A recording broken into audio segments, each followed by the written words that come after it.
Eto na naman, lalong nalagay sa kontrobersyal si Senador Rodante Marcoleta at saka yung kanyang anak na congressman ng party list. Kasi mag-amang Marcoleta yan eh. Alam niyo kung bakit? Ay kasi po, lumalabas na opisyal ng isa sa mga company under Diskaya family, insurance company, yung asawa ni Senador Marcoleta. Si Mrs. Marcoleta umano ay executive director ba? O basta opisyal daw po ng insurance company ng Diskaya. Wow! Paano ngayon yan? Ay itong mag-amang Marcoleta ay parehong nag-iingay tungkol sa mga investigasyon. Lalo na yung senador na dating Blue Ribbon Chairman Committee at ngayon member ng komite na madalas ay kanyang isinisingit at nakikipagtalo kay Senador Ping Lacson na kasalukuyang chairman ng komite tungkol sa paglalagay sa Witness Protection Program ng Diskaya family. At maging si Secretary Remulla, tinatanong niya at kinukulit niya tungkol dun sa application for Witness Protection Program. Ngayon ang tanong, hanggang saang level ba ang issue ng conflict of interest? Ito ba ay sa government to government lang? O yung government patungo sa private sector? Alam ko, pag ikaw ay negosyante, pumasok ka sa gobyerno, bitawan mo negosyo mo para mawala yung conflict of interest. Eh ito, senador at congressman yung mag-amang Marcoleta, tapos yung palang asawa, di umano, pero mukhang totoo kasi mayroon ng record.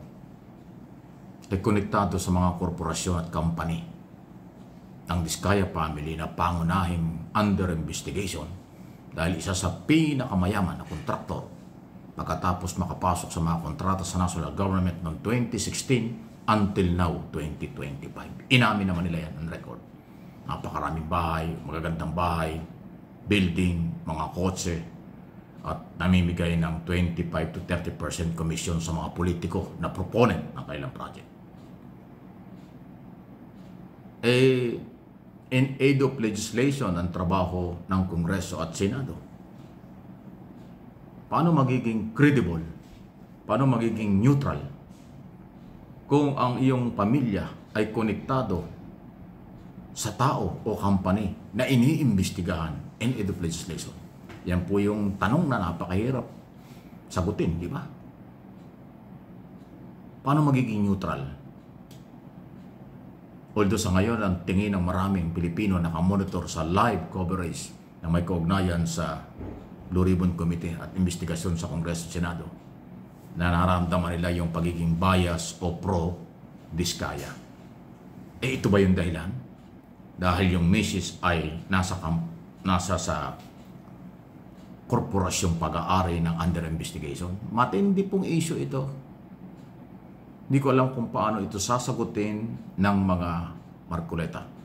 Lalo na Senator Marcoleta na talagang siyang laging kahit kaumpisa pa lang hearing, nakikipagtalo na si chairman ng komite.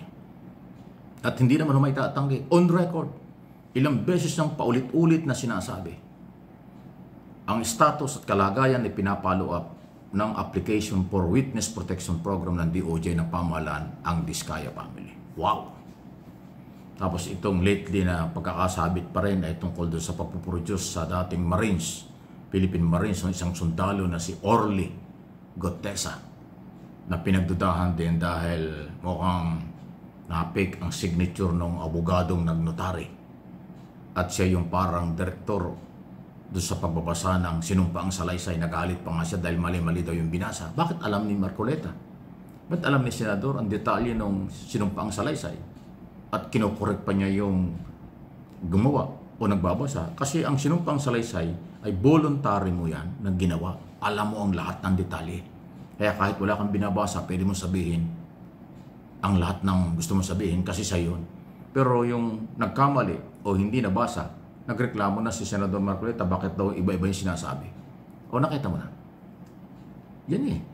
So, may kasabihan sa aming lugar sa Batangas, Southern Tagalog, ang isda sa bibig nahuhuli.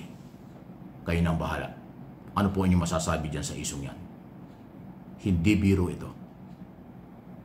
Pagkatao, kredibilidad, pagiging neutral o hindi bias, yan ang inaabangan. Nasaan kayo ngayon?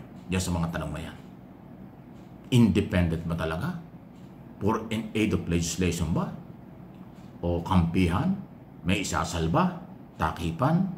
Dahil mayroong mga pinanguhugutang posibleng conflict of interest sa mga galaw. Wow! Abangan natin kung ano po magiging paliwanag ng senador tungkol sa isyong ito. Kaya inulit ko, kaibigan ko po si Marcoleta, Senador Marcoleta. Kilala rin ako niyan. Matagal ko na rin ini-interview sa radyo at television ng araw pa, mula pa nung unang tumakbo ito na senador. Pero dito sa isyong ito, dahil elected senador, government official, institusyong napakahalaga ng Senado, ay tayo naman yung nagtatanong lang at tumatalakay lang sa lehitimong isyu. Kung ano magiging sagot ng senador tungkol sa isyong ito, hindi gagamitin natin at ating aabangan. Ganun lang yan. Please like, share, subscribe, and follow sa ating pong mga pinag-uusapan. Okay? Sunod na pag-usapan pa rin natin, alam nyo, ang dami hong mga nangyayari. Naku, itong kay, ano nga ba talagang totoo rito? Galit na galit yung mga Duterte. Bigla kasing dumating si dating Senador Trillanes doon sa dahig at nagpa-picture pa ang background, yung kulungan, yung building kung saan nakakulong si Duterte. Galit na galit ang mga Duterte. Wala na ho kayong magagawa kanya kay Senador Trillanes kasi sinabi naman niya from day one, pagkatapos ng term ni Duterte, kanyang ipakukulong ito sa magitan po ng mga kaso. Kanya naman tinupad lang yung kanyang ginawa. Bakit nagtataka pa kayo? Lahat ng gagawin ni Trillanes ay naaayon sa kanyang sinabi nung araw. Pinagtulong-tulungan yung si Trillanes Hindi naman natakot yung tao. Hinarap kayo, nilabanan kayo sa puntong legal. Dinala sa korte ang usapin. Sa international nga lang, ayun, nakakulong si Duterte. Ngayon, hindi naman bawal na magpunta ro si Trillanes. Karapatan niya yun. Hindi naman yung gagamit ng sarili ng pera ng gobyerno dahil may pribadong mamamayan.